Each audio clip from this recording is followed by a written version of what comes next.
we eyi jetuato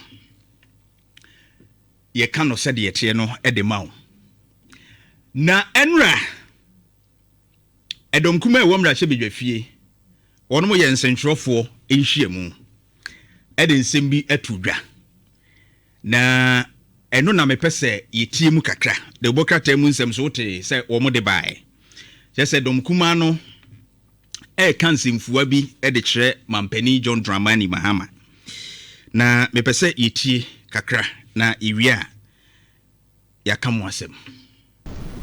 On the private jet, the president must immediately cease using his brother's aircraft for official travel.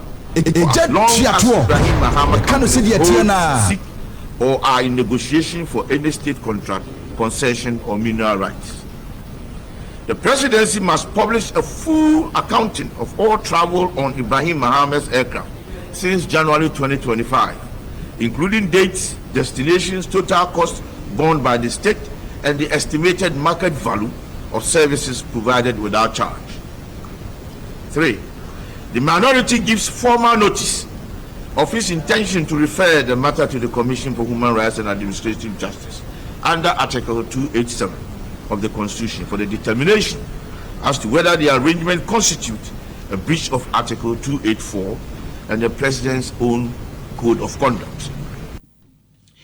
We eye domkuma e womra hye bedwafie a mampon MP miami MP ena chese odi animu ema omoyira amprechum sapon na enra mehwe edomkuma no se omugina simpie so e kasa asem we fa private jet ho and all that na omo call on aban no se sika bia akomu wo sa private jet ni mu eyusuo no onfa emetudwa na obi enhu. In fact, I was shocked and I was surprised say eyedom kuma no ene eye saa de no anaso mo organize a press conference e wo saa private jet no ho say yemfa ho ka emetudwa na mekire wudi ntia because I expected senka mehu say civil society organizations be to CSOs be to say bianca CDD Ghana monom ne imanifo bi nom ne other organizations no freedom fighters nom ne ade bi na bi on be bio ma no akasa pesa muaye no. That was my expectation. I least expected that some words no of say accountability mampani hwe no momfa ho ka nyina metudwane sa particular side no I least expected say ebe freedom kuma na hwaba. Now yes, in a country we need a responsible opposition. Ye hiankrofo a wo mo tie kire a wo mo ebe hwe se mampani edwumadi a odie no se be wo be accountable to the people. Enuntina aban bi eba so a aban a wafiri adwa so a wo tie kire se opposition no obehwe no wakasa afa no ma bi a ekwa a ebia enkoyi bade yenso a se obi beka bibia sa aboa ponche so obema wo sebe John Disedru a wo hwe ne Johnson etia na mpempi no sebe Ghana fo no yadwene eni fam saa wo yadwene kwa akiri hwe se wo a wo kasa no okura wo ne hwan because in communication kasa mu no credibility eye factor ewum. Se wo ka asem a onu kredie ene gi a yebetumi agi asem no atunu no ehu hia pa wo a wo ka asem no tumi ma asem a wo ka no se yebegi atuma na yanyi ntum no wo a wo ka asem no onu kredie ene be kire ene de waye a atwamu ene be kire na mampani eyusu a wo yusu ni nua Ibrahim Mahama jet no enchiremu omde afiri mampani akachi aba ne se ye private ye state jet no a ye wo no oman yankasa yewiem hyen a ye wo mampani di tukwan no se de esi asai no omo ye ho ade ba enye yie nti aban aye nhihye se ombe pe foforo ato nanso anya ma ye die ni nua Ibrahim Mahama de no ena wode ama se omutumi edidi dwuma ede boa oman no enti from Felix Ofosukwachi a wokasa efiri abanya ka kekere se oman no hanye yenko hanye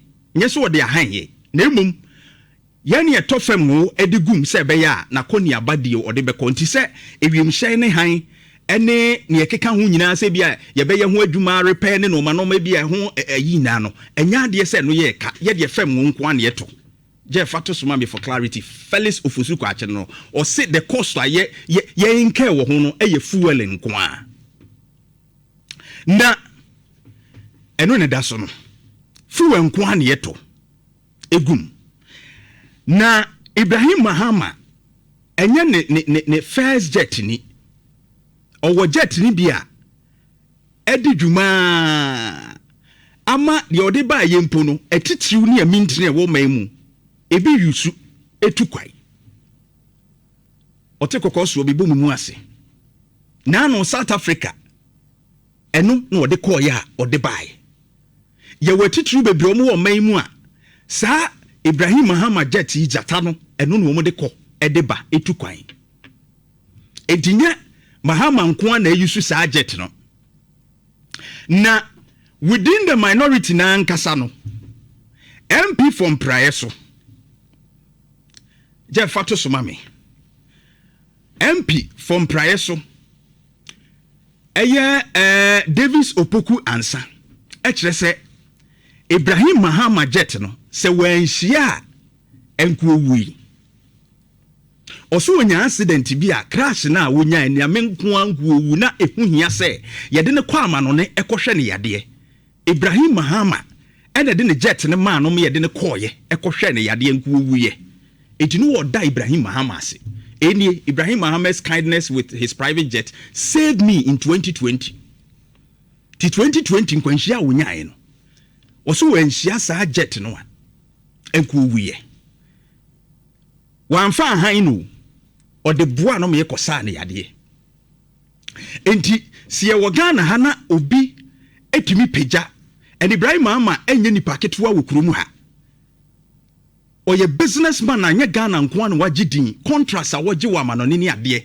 na sebe otumi duru mpempenso bi se owo private jet ya eyade enwanwa na o de sumo man no kura se oman no emfa nyusu ne entofu ekekete se akokwa me wo hei na bia me wo car na me de asom oman no momfa montofu engum na munyusu a oman ne han a emmo oman ne car enya de a eno ne ye kura esesebe nipa otu sa na mo no kura ye bo na baso ye won krofo mo yade wo kromu a ode jet ne man so mfo mo nko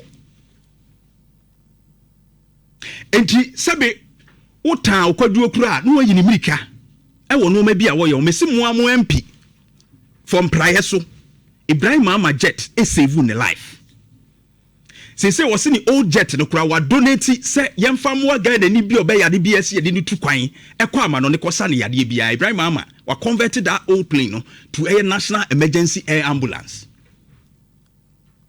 Na the call for say mampani emfa e car ya bo jet no ho ema metudwa no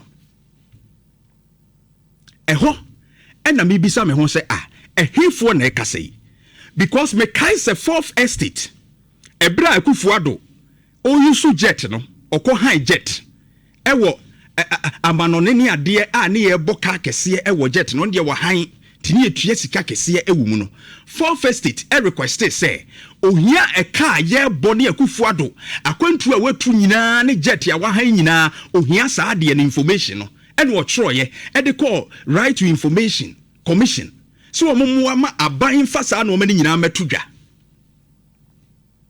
na yenwe de esi ye bra Facebook behade this January 26 2023 because a car na yetiti nyina na obete na okudwoto say ekufuado eti play mu a e cost you 17,000 euros an hour na we su abekan cost you senti na ebo na ye bebre ba na ye pede actual cost of president jet anu han any use anu use that time ekufuado because ni enim se wakọ han ye boyeka for first it a request this is what the commission said or say the right to information commission has ruled that information on President Akufo-Addo's travel on both private and state-owned presidential jets and the accompanying costs incurred should not be made public.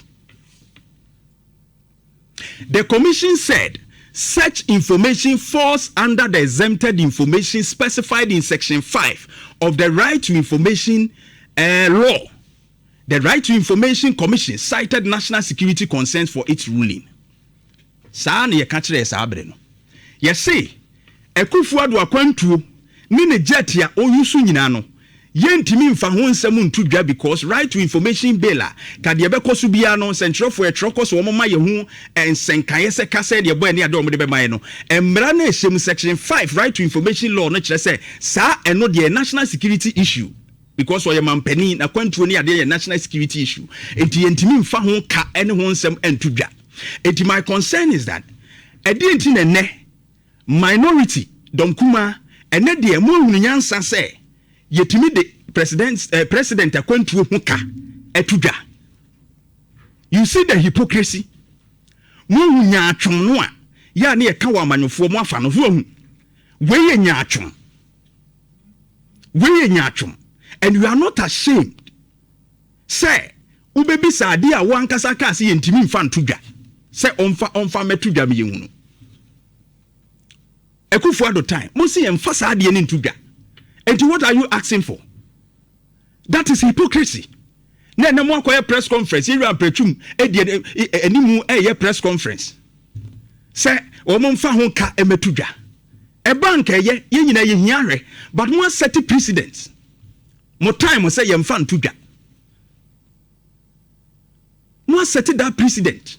Etidi ye betumi afo so epia ban se wono so mfa ne de emetudwa. Because mo akere se ye mfa ntudwa.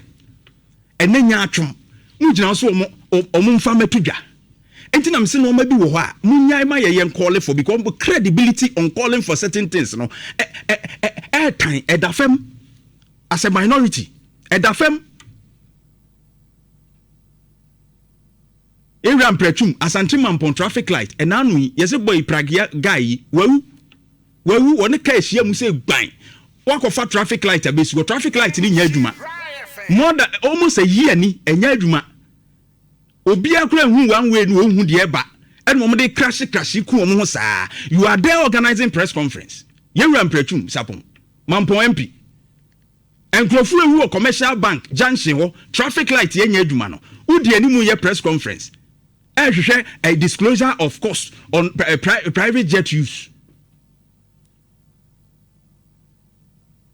Chese udwene ho aya na wonte ase the minority me say if say president ebe yusu sa private jet we akosi November no a Ibrahim Mahama aka no say eho na Ghana ye private ye state owned jet ankasa beba ye Ghana na ade no no obe yusu sa Ibrahim Mahama private jet no na onko han bi ebebo ye ka millions of Ghana cedis ya me support so obe yusu. Because aban sign contract we mo hwese private jet ni bi beba na president secretary to the president say November na ye de Ghana de beba bidru enkoduru ho no na mampani betu kwan akoye bibidi ade a oyusu Ibrahim Mahama jet no a I see no problem with it because yen han yentimi nko han jet ya ebra enkwada se be ebida so titi nuase yewu ye ho ano ewo omaimu ye toto a yehura ne yesen na yenko han jet ane bo eden say he should cease reading it. He should cease immediately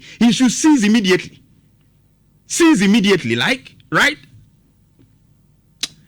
yenye serious on say atro ne nsensem a mudi ye na na ebu abomo anodompre ekogina akoko ase say president akoto plane and 9 wone ne yiri dware mu ewo soro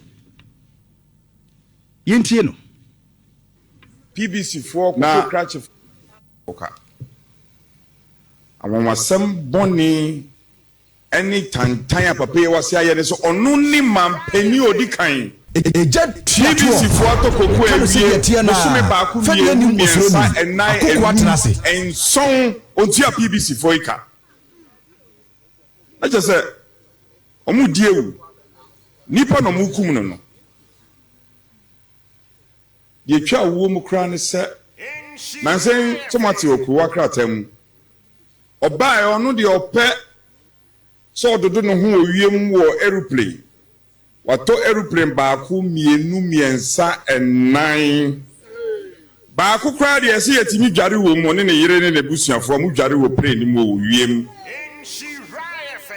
ade a omde ama contract na enye meduru e o man ni plane na omoto no o se president akoto plane aba o dware wo wiem sa entrosi honorable member of parliament maminyi honorable ni mpomfiro a member of parliament a chantro in cameras a chantro che Ghana nyina chantro mawiase nyina hwede so o chantro which onu anim se ade a wo ka no enye nokre I expect a say ade nko bia pushi kra ma wagu parliament animu asinti ki a friend privileges committee kra for spewing these lies as a member of parliament. Jeff for playing the to sumame contract agreement. And you know said that jet now or you no. And then the personal jet. So wakoto plane and 9. And the 4 helicopters and presidential jet no ye lady before parliament say oma sign contractor or moko pato by your minor edia. But what's mampeni na koto plane I would them a jare wasro. This false claim, this lies as a member of parliament are not on pre. Say Jesus no a one more Ghana hano. E mabunu ni ade no se mu lusu mabunu bebre. Global Info Analytics ya betu dwa say MPP lusu mabunu bebre. Omu lusu members, especially even Akan dominated regions ni nyina. Akan regions no mu lusu members. Unim di entia. This era no ye bra yemfa atro winning power is about facts and research asa because we chantro say ya Jay-Z no sa youth no obekwa ko bie internet obekan obehu se papa o ye trofo on kanokre efiri wo ko no onfa buo bia ma obiem because a person who lies doesn't deserve respect. It will be trying to free party. Come and look at something. Party affiliations are regions no. NDC December 2025, no more 34%. 34%. So what would the econo? And now that time no, na MPP, NDC, I was 41%. Now all share statistics no said here omusi yenwa. Look at how the decline is. NDC 34% in December. MPP that time no more 30% in December. March 2026, so we have statistics now. NDC increased to 41%, but MPP depreciated by 1%, about 29%. Extra will say a sorty. Oko national now percentage no crave. Extra will say a pro and build the party. Facts, research, state it, you are gone. Jay-Z for no better was say, oh, where the okano kore to medinate. Eti mo shas mo kura mo yem penimfo a mo di party danim no. On some people you don't give the youth chance to express themselves. And kwada ne ba adimu ayi KT Hamon say e mabunu de yeti se kube. Eti no mo mpese mabunu betumi awura aye bibia wo party ni mu. Mo na mo champion ni bibia e ko wiase so ase atronko na di achi. Anodom pray. You should be ashamed of yourself for sasem no awokai no. Eso oni hu say what hwe camera mu atwa ntora ete say. Eti the minority muni moral right bia say mo call for say yemfa presidential jet ho ka emeto mu anim na mu hwebi. Yemfa meto dwa because in 2023 your reply to Fourth Estate bra no requested for President Akufo-Addo the any national security concern because of your president. Eti Mahama no or your assembly member oh. Say Mahama your assembly member on your president. Esa mu twa to ho no. Sa no e na mo pese say de e dan nye sa. Na muni mu ho a kamosra ampro. You see how shameless some of you are. Politicians. Hwe no krepa na ebuni ni chi. Ni twatro. Ni yete say asa bi nsida. Be a responsible opposition. Oba power nso a na wahwe se obetu anam oye because the same marking scheme no a wa wo tro ho na no na ye de be mark wo ebre a wo opposition a wo kasa no eno nam de mark wa no pay Tia ho kan yetimi de tudwa enka wo ye. Abusu Nhyira 104.5. Ye betwra ko, ye bebisa. Ba enyam na ese mu bisa. Minority. Ensentrofo ye bebisa about the cost. Ba enyam minority na ese mu lidi. Ni wusem be lidi. Because baby a trebre mo asensentrofo no. Mu ma ye hu sese bi ye gimi. Ye nim se the national security issues tie ne ade nti mu mfa ma yen. De Akufo Addo spend wo jet mu bia mu mfa ma yen. Enne mu na mbedi animu. Ye kase munyan maya na mubu afunu akofa obi no abetena ho no okeka nsem hunu